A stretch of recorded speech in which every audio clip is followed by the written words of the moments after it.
And we're live. How's it going, everybody? This is Carlos, one of your hosts of the Just Fans podcast, and I am joined here, like I am every week, with the one and only Rios. How are you, Rios? I know last week I said sports was stupid, and they gave me no reason to live. After Sunday, I have another day on this earth. Yay! There you go.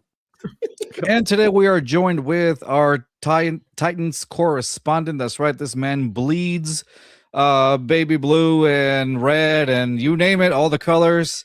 We got the one and only, the overconfident, the proud of himself, the self-pleased, the self-contended, the smirking, gloating, triumphant, unbothered, patronizing, condescending, arrogant, high-handed, supercilious, snide, and dare I say, the one and only Sam, Mr. First Down, straight out of the balls of Tennessee. How are you, Sam? Did you write all of that down?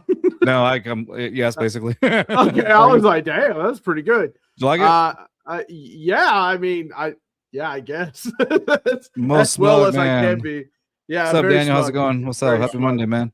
All right, guys. So we got a little bit of draft talk going on this week. Of course, right off the hangover of the 2026 NFL draft, we're going to be talking about our thoughts on the Texans, their picks, what we think, how will they fit the team, how will they benefit the team, along with our Titans correspondent Sam, who talks about the Titans, covers the Titans over there. So he will also share with us what his thoughts were on the Titans picks. All this and more when we come back after the intro. Hit it. Ride through Houston, Texas, flexing, rolling through the SWAT. Repping for the city, hear 'em in the parking lot. Houston written across the jersey, ain't gon' never stop. Just Fans got me tuning in, waiting for the drop. Astros, Texas, Rockets, Dynamo, they coming with it. When they pull up, got the city sitting on a fitted. Straight up A-Leaf, hold it down, ain't gon' never quit it. Just Fans got me tuning in, let my dogs get it. Southwest A-Leaf, Texas, throw down here and it's so infectious. We ride for the Houston Astros, Rockets, Dynamo, and them Texans. All right. Sam, is that too much flavor for you? That was very spicy. That was very spicy. Yeah, that's right. Yeah, my taste buds is on fire. What? Sounds like that. The rotating camera one always makes me laugh because everybody's hand motions make me laugh. I don't Exactly. know why. That's just All right. going up for back and forth. All right. Oh, over, Sam, we're gonna baby. start off since you're our guest, we're going to start off with you. What Scope say? Over under 3.5 beers at the draft each day. Higher. Like the higher. That's not what- 3.5. Come on. I do I that. know, were those rookie numbers? They were literally selling like 35-ounce beers in big mugs. Nice. And your boy was thoroughly trashed, but he had a great time up. So that's what I was going to ask you, Sam. Before we started, you were at the draft party, at the draft, excuse me, in Pittsburgh. Finish it. Do it. Your man, drink it. Yeah. What's up, Brandon? How are you? Hey, so Sam, tell us about your experience in Pittsburgh, brother. You were there. Yeah. First of all, interesting city. You don't. Dang, Scott, you're over here catching strays from a Patriots fan, dude. Well, what does he know? He didn't even know where his coach is half the time. Now we know where his coach is. Yeah, we all know where his coach is now. So Pittsburgh is a really happening city. I had a great time there. It was the largest draft footprint they ever had. So that being said, I'm still icing down my legs after walking around there. However, it made the lines like not super long or anything like that. So it was great. The coolest thing about it, though, is you don't see it from a distance. I was 2 minutes away, and you don't see any city. I was like, well, I'm going to die in these hills, I guess, because there's nothing else. And you literally go through this tunnel, and then at the other end, it's like, bam, city, lakefront, everything. Just all out there for see. Yeah. No, I'll send you a video of it. I couldn't believe it. But they said, yeah, you go through this tunnel, and it's like instant city. It's almost like it's surrounded. I drove through Virginia before, and it's like miles and miles of nothing but trees, and then all of a sudden, all the cities pop up. 90-degree angles. Every time I go through Virginia, it's just this the entire time. Up, down, up, down, up, down. So, yeah, but I had a really, really great time in Pittsburgh. It was a fun draft, and they did a great job. So Brandon was the international fan holding the flag, the flag when you announced the Texans draft pick. Well, good for him. He learned Spanish that day. He learned Spanish that day. He's like, "Hola, amigos." I looked at y'all's international fan, Sam, and I was like, this guy, the educated. The Spanish guy? Yeah. They had a guy from Mexico. Yeah, we had one, yeah. Well, for us, yeah. Yeah. Oh, okay. No, we had a Spanish guy. We did. Yeah, that's the whole point of the international, Sam. Yeah. Well, we had an Italian guy the first year, and then like an Australian guy. Yeah, and then we had an Australian guy last year, and so Mexican guy this year. I actually know him, so I was pretty happy for him. You really? Yeah, he's a nice guy. Yeah, super nice guy. Love him. Yeah. Wow. It's the nicest thing you've ever said. Right? I was like, I didn't know what he was saying. I only speak American. Yeah, I didn't know what he was saying. I was just like, well, you're wearing the right jersey, so I guess you're cool. Like, that's all it takes. No. That's all it takes, Sam. Just wear the jersey. Yeah, why not? You know, one of us if you wear that jersey, son. No, it was great. I had a great time up there. Totally already got my room booked for DC, so we're ready to go there next. So should be a good time. Wow. All right, Sam. So since you're our guest, we'll start off with you. The Tennessee Titans finished with 8 picks, highlighting a major defensive overhaul with new weapons for second-year quarterback Cam Ward. So on the first round, you guys take on the 4th pick, you got Cornell Tate, wide receiver out of Ohio State, becoming the highest wide receiver selected in y'all's franchise history. Talk to me about that, bro. What did you guys think? So, your thoughts. First of all, your thoughts, because everybody wanted it. Sorry, before you start, because everybody thought it was going to be Jeremiah Love. All throughout the media outlets, everybody was predicting Jeremiah Love, and then suddenly, the Cardinals just say, "Nah, he's coming over." What were your thoughts, bro? 2 months ago, I was pretty adamant. Even before the draft this month, I was doing a pick series, pick by pick, and I said the Titans are going to take Tate. And you should just, I legit called my shot, and I got so much heat for that, like backstage heat. Put it on there, like if you have, later. Yeah, I'll give it to you. I'll give it to you later. Anyway, so I missed that because I don't remember you picking Tate. I know you weren't super high on getting. Jeremiah. I don't believe in running backs in the first. I just don't. You can't make me. And I just didn't think he was worth the first round draft pick. I know everybody says he was, and they're like, he's a playmaker and everything. It's the same thing they said about Reuben Bain, right? No one cares about his small hands. Actually, they do. That's why he slipped all the way down. So, I really don't think, Love was worth it. So if they want him, go for it. At this point, I was just happy that they invested in Cam Ward's future, which is what I wanted. I didn't want an edge rusher or anything like that. I wanted to invest in our young quarterback, and they did it. And then later in the first round, they managed to trade back in and get Falk from Auburn. So I was happy about that. But I'll tell you what, I was pretty happy all around. I'm sorry, go ahead. I'll tell you what. I'll tell you what.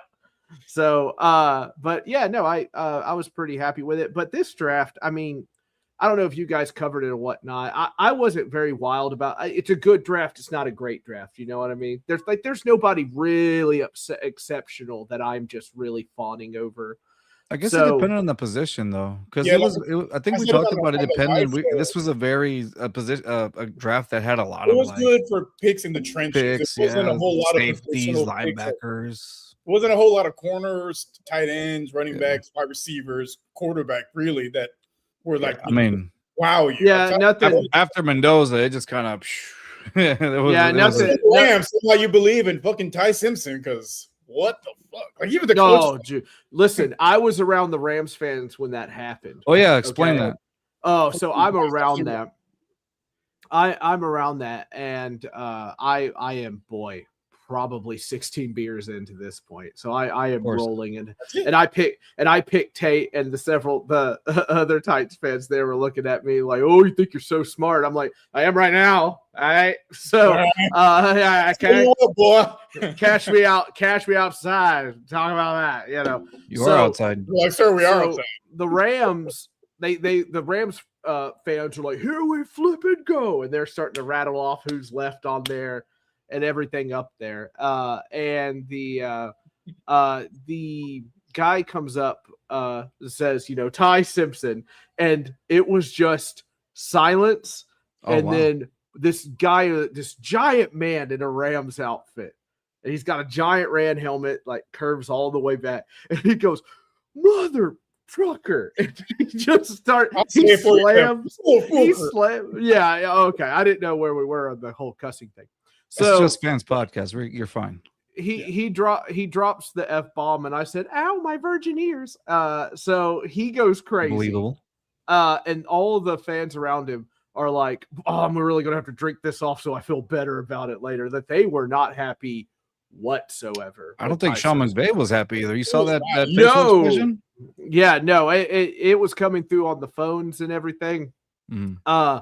It was an absolute mess for them. They walked out of there soon afterwards. I was like, oh man, wow, it was rough. It was really, really rough. So you had 2 draft picks in the first round. Let me ask you: Do you feel like those two picks in that first round? Do you think they solved something that needed to be solved, or would you have done something differently? Let's say you're GM.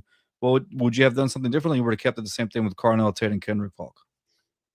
Well, it's hard for me to say because, like I said, I wasn't like super into this draft class. I haven't really dug into it. But I did enjoy Carnell Tate being taken. I like a guy with 80% contested catch percentage. I like that.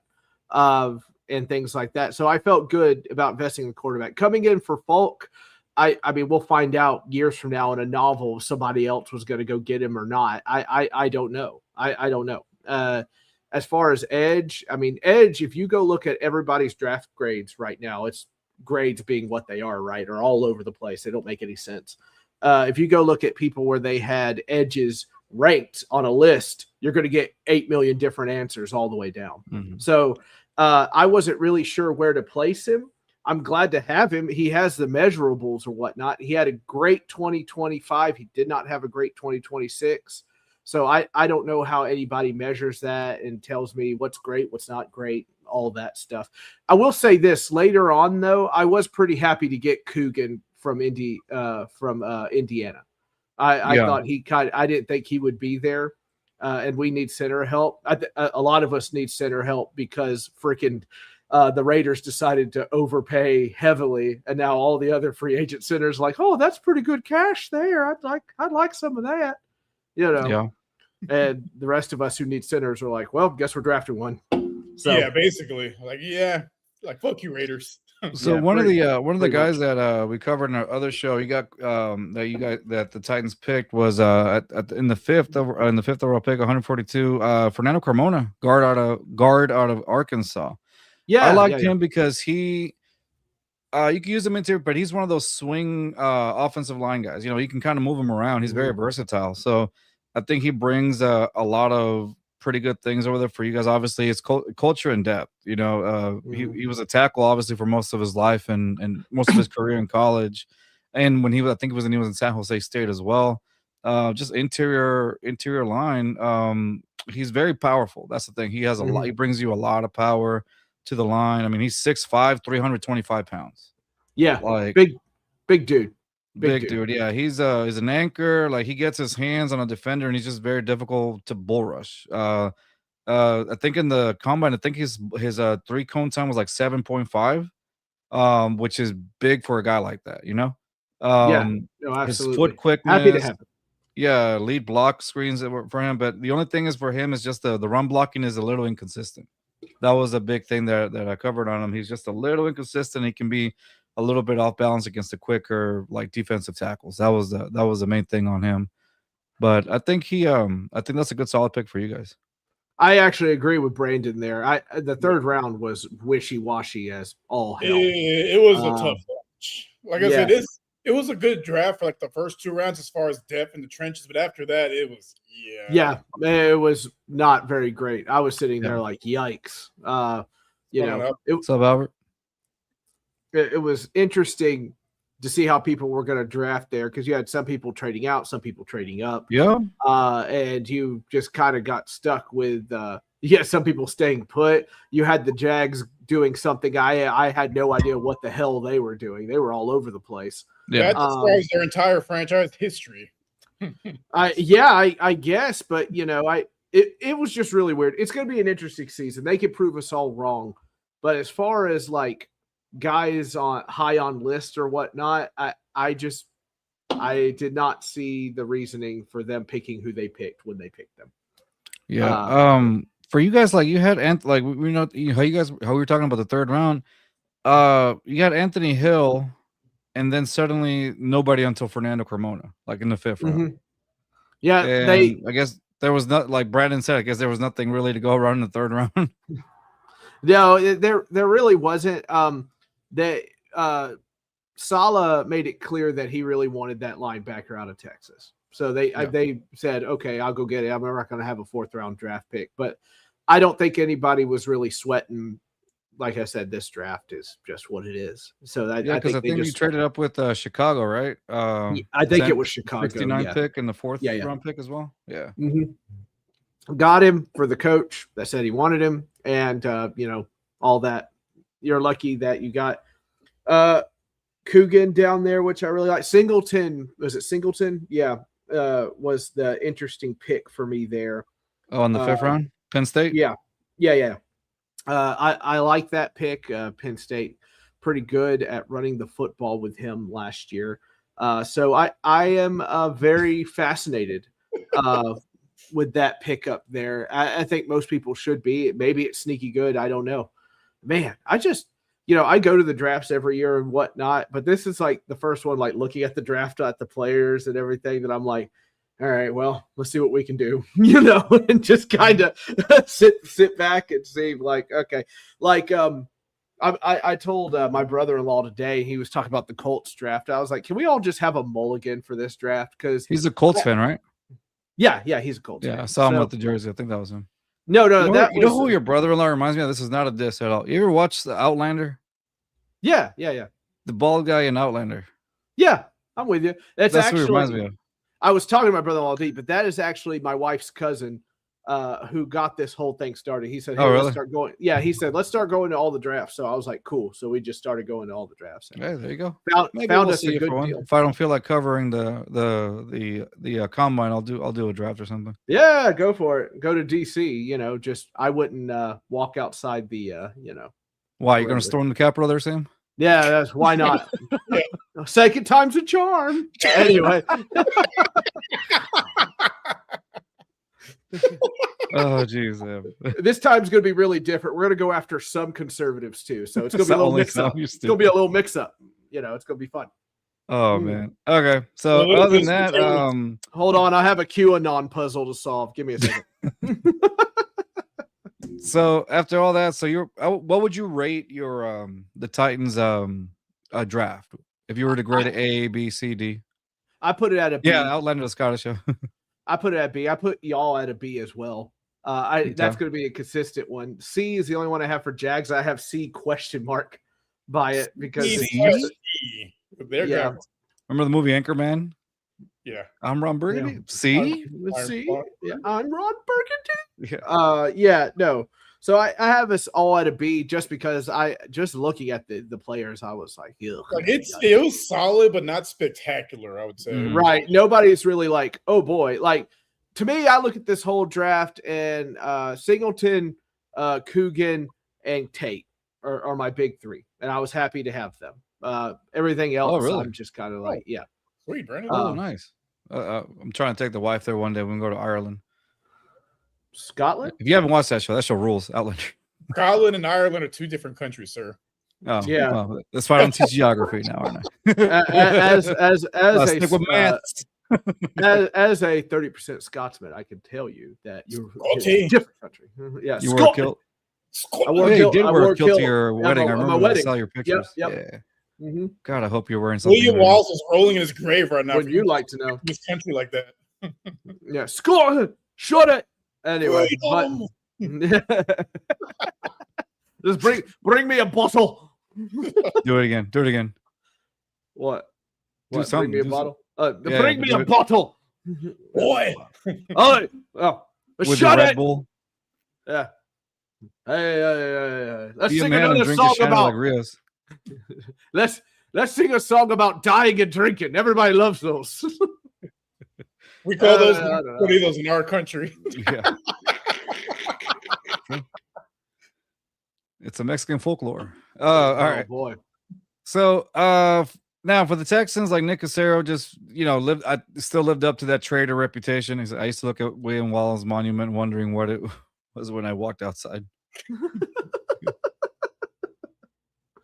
Oh man. All right. So yeah, Nick kept the whole trader reputation moving up to the interior help down to accumulate day 3 assets. So day 1, it's funny that the reaction, a few folks were not pretty keen on Kalen Rutledge at first.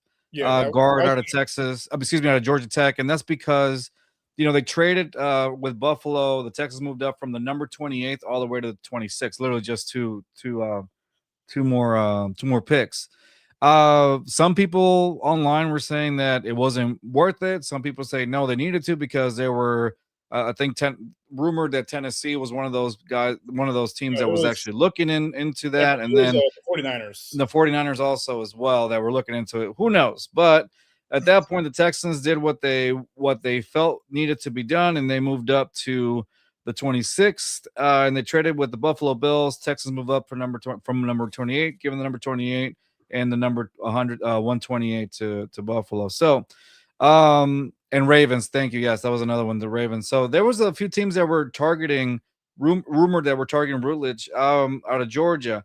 I mean, the guy seems downright physical, outstanding run blocker. I think that the Texans may just keep him under center because Patterson is just not the guy for the Texans.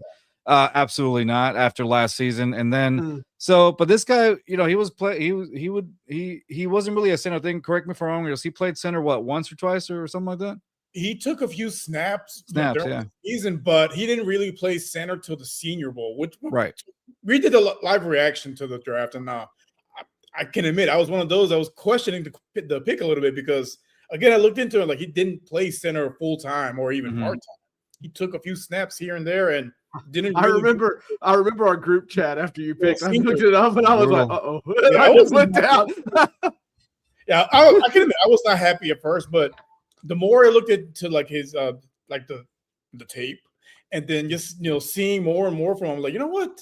Very physical. Like he fits the mentality that DeMeco Ryans has as far as we're gonna put you in the fucking dirt. And that's what he told us when he got drafted. You know what? I'm like, I'm sold. I mean, outstanding run blocker, and then you got David Montgomery in the backfield. Like, you got him next to Wyatt Taylor. I mean, they should be able to at least double-digit touchdowns at a minimum. If he's an anchor for you, then he's an anchor. Yeah, I can agree with that. I'm excited to see what he has. I mean, this is one of those few times where they didn't take somebody. So maybe the Ravens were looking for Linderbaum replacement. They could have been. I mean, possible. And as I've heard, the Cowboys fans, 49ers, and Texans were also trying to trade up to 23, but Quentin Rutledge may have gone as early as 23. That's the thing. So this is one of those things that I think we have to look into and see what DeMeco and then what Nick Caserio saw in this guy. And I mean, if they were able to, they were trying to go up even a little higher. I mean, even to the fact to go to 26. I mean, they must have seen something that they really liked from him. And so that's something that you're going to see probably, during training camp reels. Like you and I are pretty good whenever we start seeing these things in training camp. It's almost like it kind of relates to what you're going to see, which I know some people are like, no, nothing in training camp relates. But I mean, the last few seasons really does. My only concern is it kind of reminds me, they're not the same type of player, but Juice Scruggs was a guard that they tried to transition to center. Obviously, didn't work out. He's no longer with the team.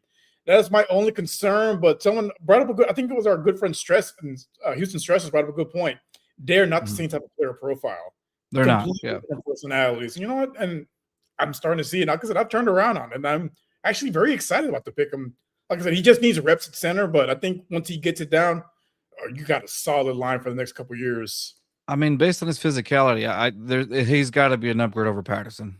Look at his draft party. It was him, his wife, his mom, and his dad on a 42-inch Vizio TV, foldable table, foldable chair, and Wingstop wings. Fit that man. So he wanted to go to the Bills. Is that what you're saying? The foldable table. He don't care about anything but ball. That's what we need in this offense. Like guys that care more about football than posting their shoes on Instagram or posing on Instagram. We don't need Instagram models. We need guys that are gonna, put you in the dirt and go home and think about putting you in the dirt again next Sunday. Yeah. Right. That's one of those picks where I'm optimistic about it. It does change the culture. Yep, there you go. Just like you said, changing the interior O-line culture for the long term is extremely valuable, especially when we see top centers suddenly going for almost 30 mil. Yeah, I agree with that logic 100%. And I think that's what it was. A lot of the issues, like if you look at Stroud's the first 2 years in Stroud's career with the Texans, it was very O-line culture. Like a lot of the culture in the O-line was what it was. Rios, you remember you talked about how there was plays where Stroud got knocked down and none of the O-line were there to pick him up. Like, it was just like, oh, you got it. The Packers game where he's going against the Packers bench and like some of the players, there was a lot of solitary linemen in sight. I'm like, you look at other teams, they even lay a finger on the quarterback. They're ready to throw hands. Like, yeah. And these guys, they're more worried about their manicure and looking good for the gram after the game. Like, I'm glad they did a complete culture change as far as have on the line right now, because these dudes look like they would fight a fan in the stands for CJ Stroud. Yeah. And that's what you need. You need and then also things psychologically, like mentally, it helps your quarterback. It helps your quarterback that is going through all that stuff. And I think that's a big help for CJ. You have a guy that's going to be there and just ball out for him, that is going to do what it can to protect him. And let me add, I don't think anyone in this line is going to be like Titus Howard that would try to sack and strip the ball away from his own quarterback. Oh, man, that was interesting. You remember that play? Was it against the Detroit Lions, right? It was against the Lions. Yeah. Titus Howard take the ball out of CJ Stroud's hands. I'm like, sack your own quarterback and strip sack him. I thought that was the Steelers playoff game. No. This was the Detroit Lions Sunday night football game on primetime. Yeah. It was everybody saw that one. Yeah. That was a nutty game. It was. It's like how do you get 5 interceptions in the game and still lose? Yeah. It's a a very strange game. It was. All right. It says, and you guys, and you see guys like Tunsil still giving up halfway through the runs play. So yeah, 100%. Not including the false starts. Titus Howard moving back to left guard now. The Broncos. Yeah. I mean, all right. Another guy that this one was a steal. Second round. This is my favorite. The Texans traded with the Raiders. Texans in the 38th and 91 and 91st for a 36 and a 117th pick, and on 36 they got a steal in my opinion. Kaden McDonald, defensive tackle of Ohio State. First round, and the fact we got him in the second, I mean, I was ecstatic because I just wanted them to draft in the first round. Everybody said the meat in this draft was going to be in the second round, and it most definitely was. Mm-hmm. Oh yeah. So here is McDonald. I got to tell you guys, I get excited watching him. I love defensive linemen. I love the big ugly. They're my favorite thing in the world. This guy reminds me of one Jarrell Casey that used to be on our team. He'd get that low center of gravity, and he would just plow through. He wouldn't even plow through. He'd get outright right by you. And that's what this guy reminds me of. He can get by you or he can push up against you. And the best part is no offensive lineman, their win rate against him to move him to the side was a little under 50%. It was the top rated nose tackle in college football. Right. He was an absolute anchor. And you add him to the number one defense in the NFL. Like, I feel sorry for his opposing offensive lineman because how do you block that? I don't know. And the fact that he's so massive, bro, he takes up that space where you would literally put in somebody else. Like that allows your defense to get more into nickel. That allows, in case you wanted to go to nickel, it basically makes your defense a little bit more versatile because he takes up that space, almost like not to the range, or not to be exaggerated, but like Vince Wilfork, you know what I mean? Like with that extra space. Best leverage defensive tackle in this draft. That's how I had it look at it. So, yeah.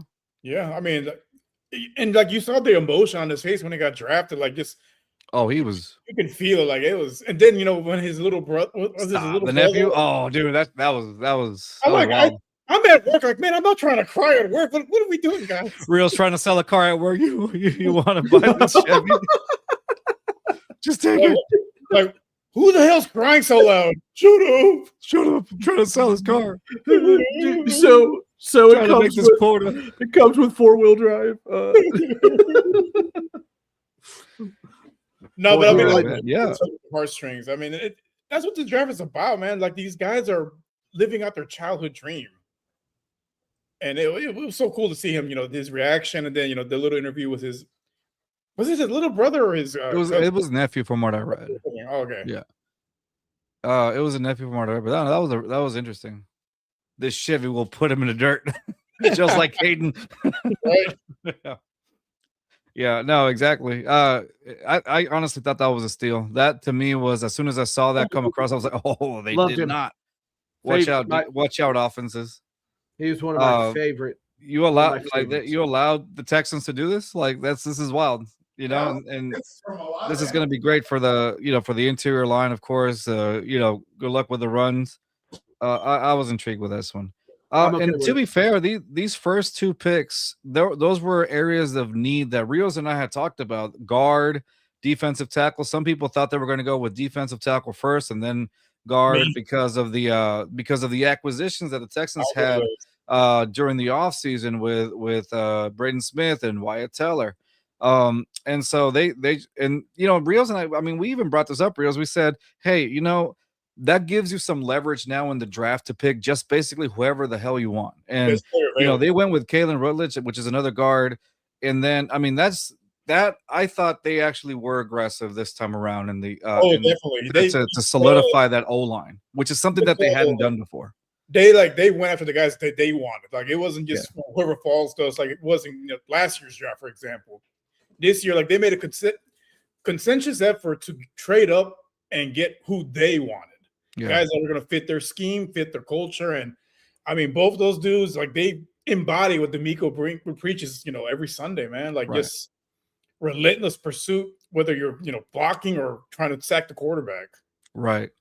And then after that, the Texans go, and also still in the second round in the 59th pick, they go off and got another area of need, tight end out of Michigan, Marlon Klein. That to me was a solid one. Hook him up with a truck called Big Red. I do sell Chevys, so if he's watching, hey, bro, I got you. I'll get you a discount. Got you. You just have to travel all the way to St. Bernard, right? No, I work in Rosenberg now. Oh, you work in Rosenberg? Oh, nice. See, I didn't even know that. I was our Chevy store's in Waco, but I'll drive to Waco and pick it up. Yeah. Awkward silence. Yeah. No. So no. Again, an area of need that the Texans did address was, again, Marlon Klein at tight end. That's another area that they needed, because remember we talked about this, Rios, and after Dalton Schultz, what do you have? Nothing. And so you need somebody else to do that. And Schultz is all you need, baby. You don't need say it again. I said Schultz is all you need, baby. I mean, no. I mean, the thing about Marlon Klein is, he's coming out of Michigan. The way he fits, I think, in the Texan system. I mean, you just need somebody else to give CJ Stroud another option. 6'6", 250-pound, 4.6, 140-yard dash. Big boy. I mean, inline blocking versus he's basically a wide tight end. He's very versatile. Now we need Tucker Kraft 2.0. So we do need one of those, but like, he's German, so I'm cool with it, obviously. But I think a lot of people feel like it was an overreach. It might have been. Which one? The tight end.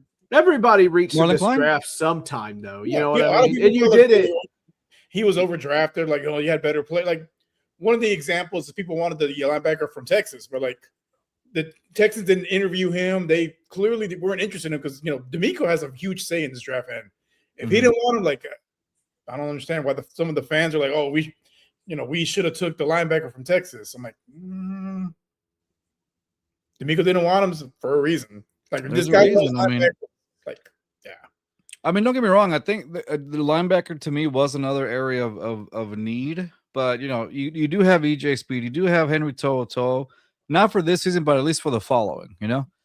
Yeah. And then, I mean, they still ended up getting a linebacker out of Clemson in the 4th, Wade Woodis. And then, but before that, like, if you notice, it's wild to me that they didn't get a single SEC player until the 4th round.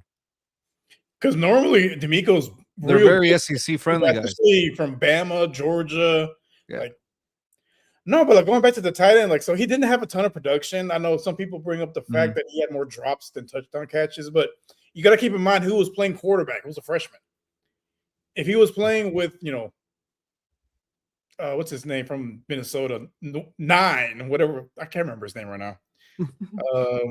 You're talking about the Vikings. JJ McCarthy, there you go. If he was playing with JJ McCarthy, it would have been a different story as far as production, but they had a rookie I don't know if he was a freshman or sophomore, but it was, you know, essentially a rookie at Michigan, and that whole passing attack was pretty anemic. So can't really fault him for the low production, but just the measurables and the potential upside. I mean, I try to look at the positives more than the, you know, being a little bit higher than most people predicted. But again, you see some of the great tight ends in this league, they weren't high picks. Kelsey was like the 4th round. Yeah.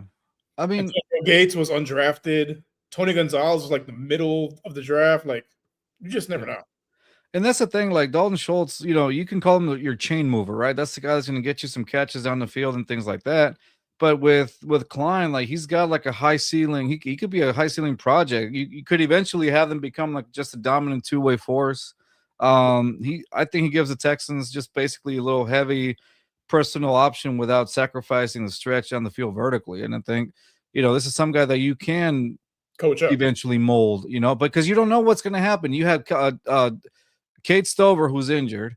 You have Brevin Jordan, who's coming back, another tight end, but you don't know what condition he's going to be in. If he's going to be a guy that's going to be, you know, that's going to be like your tight end 2 or whatnot. So you needed some safety. You needed a safety net, and that's, I think, that when they got Klein, I think that's what they needed. So I was okay with the pick.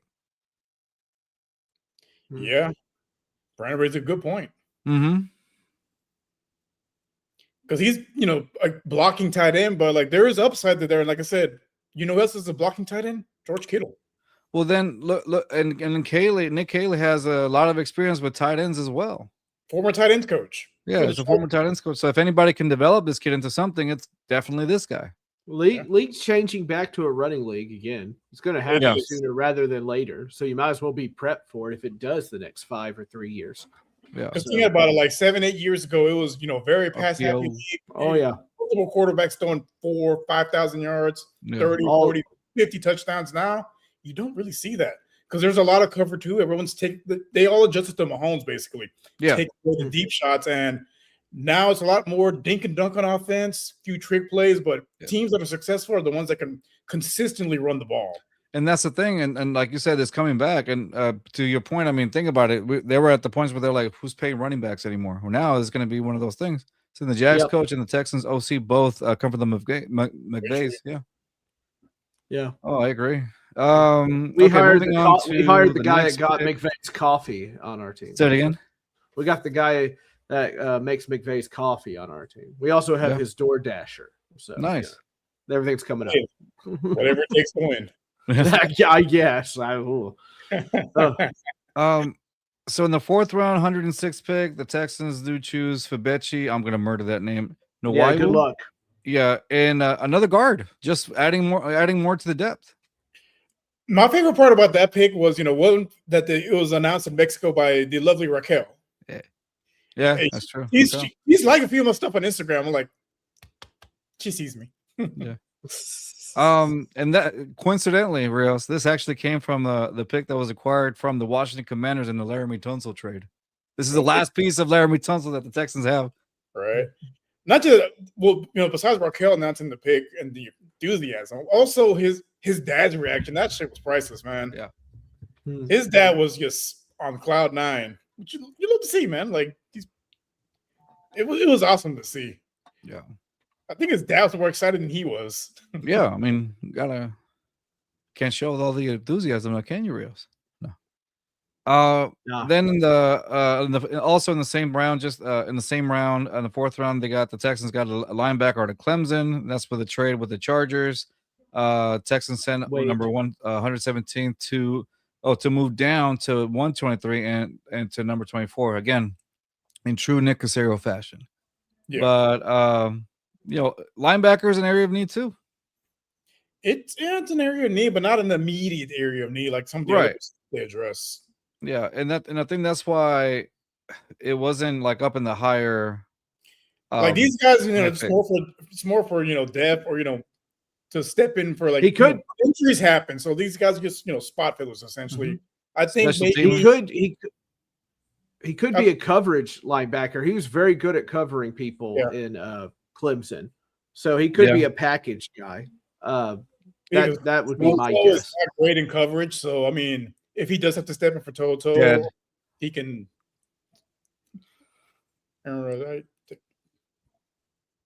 Wade Dixon. You remember that one? Mr. Wade.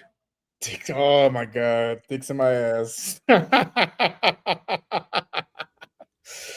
So going back to what Samson, the Texans do play a lot of zone, and this is, the need of linebackers who can transition from man to man and against the Elite Eight just ends, that this is something that he's known for as well. So, I mean, because even though it's transitioning more to a running league, you still need linebackers that can be sideline to sideline. Like the downhill linebacker is 100%. It's almost I think in Clemson he covered the slot a lot, if I'm not mistaken. I believe that is correct. Yeah, he covered the slot. He had a 40. What I know is that he did have a 4.52 40-yard dash, and he's 236. So he does have the range to carry routes vertically, and which is a rare trait for a day 3 linebacker. It is. And sideline to sideline, the Miko Ryans love his sideline to sideline linebackers. So. That's something that you can see, and technically you can kind of fit him in in a safety position as well. He can kind of be versatile in that position. Last season, if there was any really areas of need that the Texans really had, the safety, they had injuries in that position. Outside of Jimmy Ward, Bullock, he didn't really have much because Jimmy Ward was just going through everything under the moon, injuries, off the field stuff, and then after that, it was just.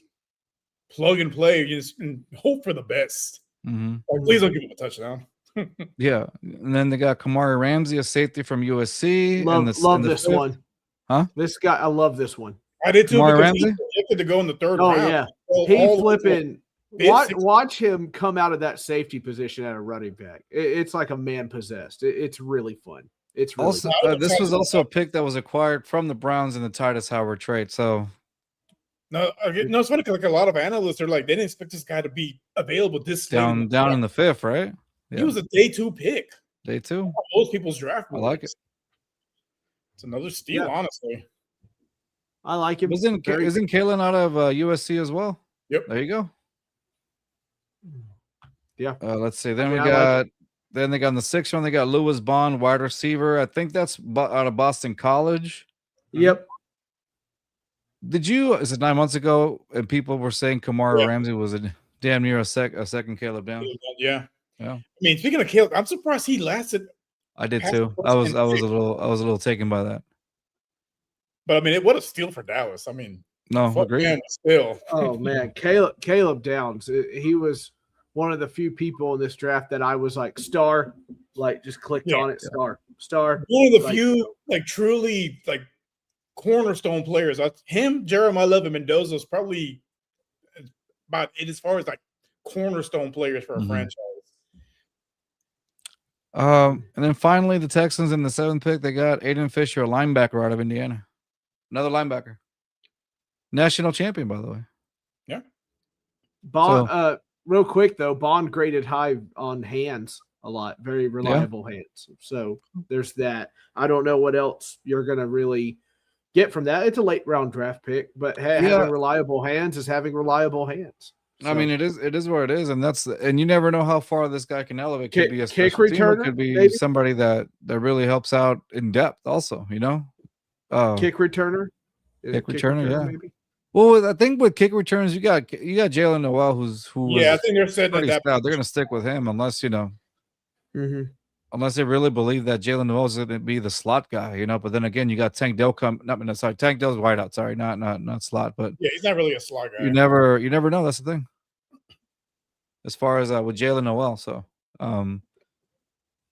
you know, I'm intrigued to see. I didn't expect a wide receiver in the draft, but I could see it. I mean, maybe it's for like Aiden Hutchinson's probably not after this season. He might not make the roster. He had some catches the last couple of years that were, you know, important to say the least. But I don't know. He's got some competition now. I don't know how that's going to work out. Say again. A lot of competition. A lot of competition now. So got Nico, Higgins, Tank Dell, Jalen Noel. It's a pretty stacked room. It's a really pretty stacked wide receiver room. I think this may be the strongest wide receiver room the Texans have had in a while. It's definitely one of the best in the league. I'll tell you that much. Yeah. But so I would say if I'm rating the Texans, I would say B+ for me. I think they addressed areas of concern that they needed. So I'm going to say B+ for me. But it was really fucking solid. Yeah. No, I mean, I gave you all B+. I gave us the Colts, and you guys all Bs. Because I mean that's fair grade.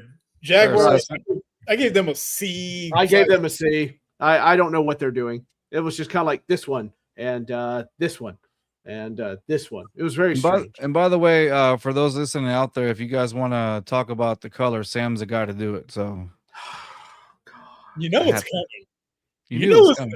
He's here for you to talk about the colors. You know he's waiting. Sam said before we went on air. Sam said the colors where they belong in Tennessee is what he said. Well, ring. What's that? You need me downstairs? Okay. Oh shucks, gang. He said I'm going to come into this Houston show and wear the colors just to be petty. It's just a shirt. I don't and a hat. The spirit of Amy Adams. Lord have mercy. Brandon, you know you got something cooking. Brandon's got something cooking. I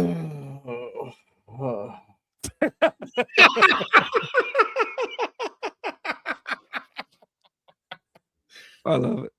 Anyway, send all your comments. Sam, can I fast forward your email to everybody just so they can send you all the complaints? No thanks. I already get it. Say Prignon is what? Go back. Prignon is secretly 30. I mean, from Oregon. Speaking of Oregon, so the Texans got the running back from Oregon undrafted. Yes. And they showed one of his highlights. I'm like, it was like, what, 5 dudes that couldn't bring him down. He just ran out for like 50 yards. I'm like, yeah. Okay. Like, I see the vision. Funny. I saw a meme about Ruben Bain, his hair. It's like they got him with a 70s haircut. What does he have? Like Jerry curls or nah? It's wild. It's like the whole.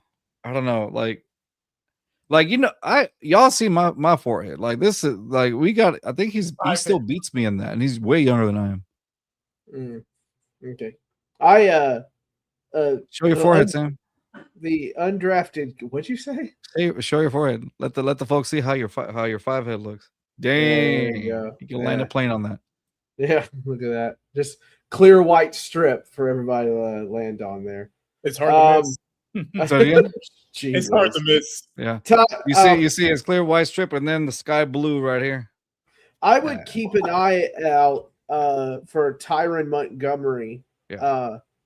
We got a wide receiver from the Division III school. But apparently there were a lot of people banging the drum for him, not just within our organization, but from around the league. So color me intrigued. I'd be curious to see where he goes. And that's what I was going to ask you. Any undrafted free agents that really kind of caught you off guard? Tyron Montgomery is really the one. Everybody else was kind of basic. What we all do, right? Extra linemen, extra, defensive guys, extra linebackers. Everybody does that. Getting a wide receiver of that caliber, I would say, is really interesting because a lot of people are banging the drum for him. So I'd be curious to see how he does, to be honest with you. No, I'm curious too because a guy we had on our show a couple years ago, Jalen Coker from Division II school. Yeah, right. He went to the combine and he did really well, and he wasn't drafted, but I mean, look at him now. He's the number 2 target in Carolina behind Tatori McMillan.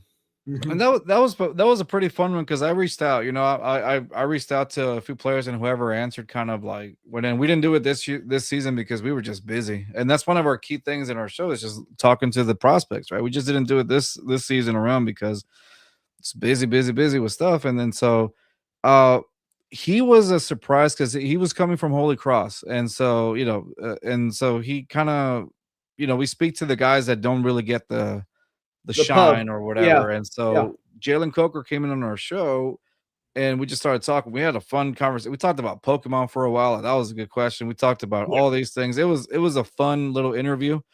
And then within, I want to say a week or two, he gets a call up to go to the combine. We're like, whoa, wow.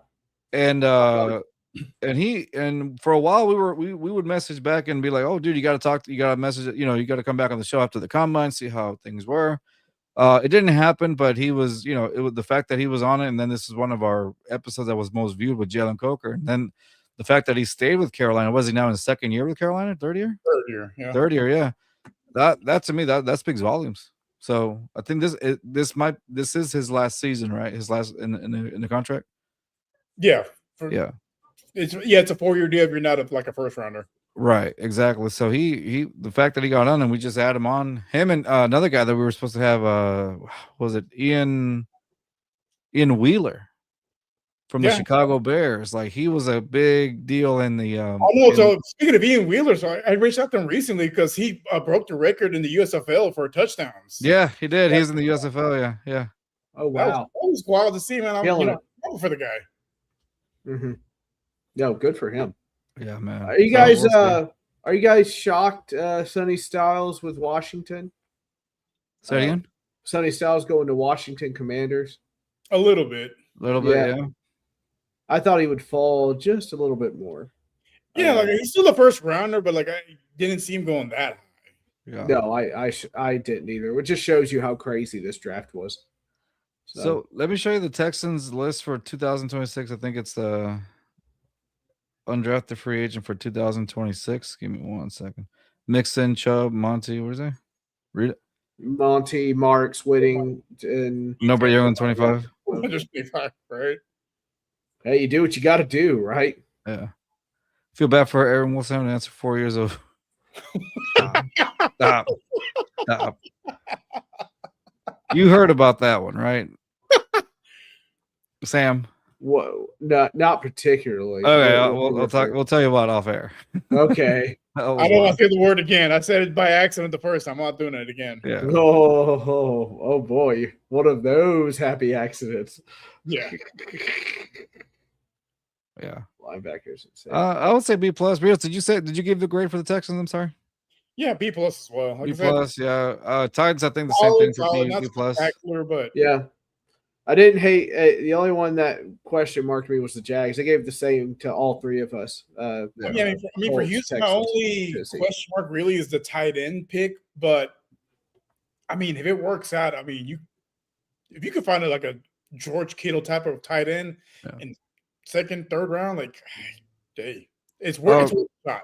Rios, I think you're talking about Noah Whittington, running back out of Oregon, lead back for the Ducks, who averaged 6.4 yards per play. Yeah, that's what I was talking about. Yeah, he's also older, but I mean, still just that one replay. I was like, you know what, I'm sold. They also got a punter from Syracuse, Jack Stonehouse. I'm reading the list of undrafted free agents for the Texans. Punter Jack Stonehouse. I think that's going to be a good one just to compete with the punters. Colin Wright, a cornerback from Stanford, local product from Missouri City, Texas, who recorded 10 pass breakups last season. Daniel Subkowicz, wide receiver, another one. FCS standout, recorded 1,141 yards. Hey, Sam, read the name. No, it seems dangerous. Read it, Sam. Yeah. No, I know what you're trying to do. When we're talking about Aaron Wilson, he read this name, live. Oh, during the Q&A. Aaron Wilson's been a reporter for 30+ years, and he read it. Man. Wah. Did he get mad at you guys for it? We didn't put it up there. Someone else put it up there. Okay. I think it was an online troll that was doing that. Oh, go figure. Yeah. Gotta love the trolls. God bless all the trolls. Yeah. But that I remember watching. I was like, oh no, what are you doing, Aaron? No, not again. Not again. Yeah. Not like this. Not like this. All right, man. I think that was good. I think we covered all the grades. Covered and that was it, right? So you're on the lookout for was it a wide receiver for you? Yes, Sam? He did get mad. Yeah. Tyron, I don't want to say his name wrong. I think it's Tyron Montgomery. Tyron Montgomery. All right. Yeah. That's who I'm keeping an eye on.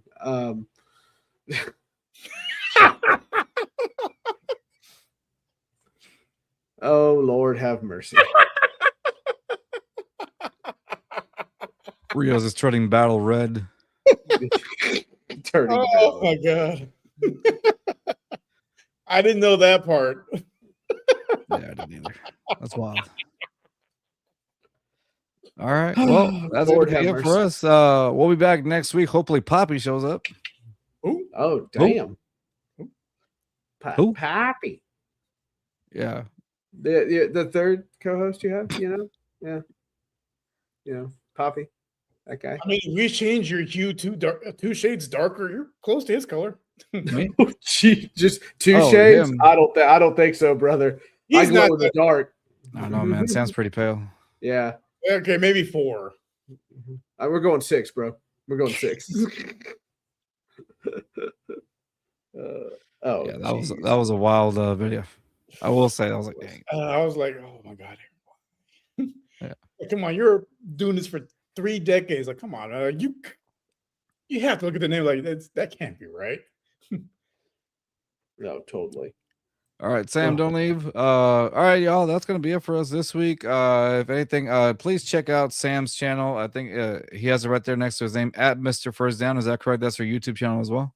That's the Twitter name. The YouTube channel is called Fanboys Unleashed. Going to try to get through this NFL offseason with you, and we're going to be talking a little wrestling with Alan as well. So Wrestling, things are moving. Wrestling, yeah. Watching Raw at the moment. So trying to keep updated on everything. So yeah, feel free to check it out. Feel free to talk NFL with you all year round on Fanboys Unleashed.